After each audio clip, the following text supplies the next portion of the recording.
สบายดีท่านผู้ชมอันนี้ก็คือฮอดแล้วเด้อบ้านเทิบเมืองพารานไซแข้งสวรรณเขตนี่อันนี้ก็คือบุญพระป่าท่านผู้ชมเห็นทุ่งอยู่ข้างทางนี่ก็แม่นบุญพระป่า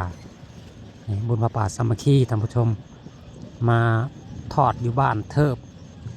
เมืองพารานไซแข้งสวรรณเขตจะถ่ายบรรยากาศมาท่านผู้ชมได้เบิ่งนำกันนะครับชมติดตามพร้อมกันเลยว่าบรรยากาศจะเป็นอะไรกันเบิ่งนำกันแหละท่านผู้ชมนี่จะถ่ายให้เบิ่งเฮือนซานบ้านแป้นของประชาชน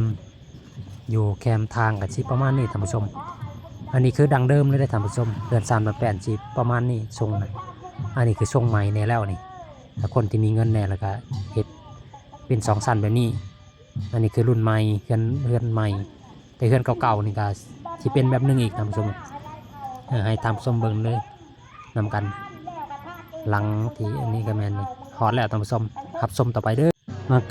บรรยากาศในขณะนี้ก็แจกเครื่องให้นักเรียนประถม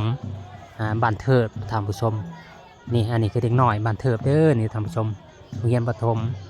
อันนี้คือแจกปื้มแจกบิ๊กแจกสอแล้วก็ขนมให้เป็นกำลังใจแก่นักเรียนประถมนี่คือเรียนแถวเข้ามาอยู่ในเวลานี้นี่เด็กน้อยประถมในทำสม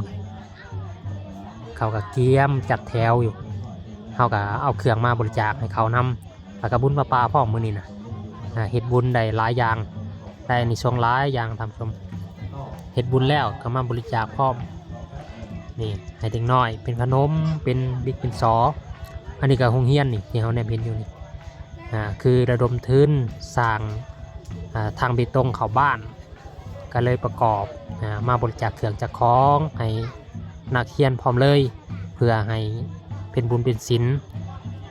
หรือว่าเป็นความกำลังใจให้น้องนักเรียนมีกำลังใจทำกำลังใจเรียนบางครั้งก็ขาดบิ๊กขาดซอก็แจกให้เขาให้เป็นความกำลังใจอันนี้ก็นักเรียนประถมท่านผู้ชมก็เลยแจกให้เป็นชุดในเขียนไว้อยู่แต่ยังร้ายอยู่ในเฮียนกะขอบใจเด้อทำ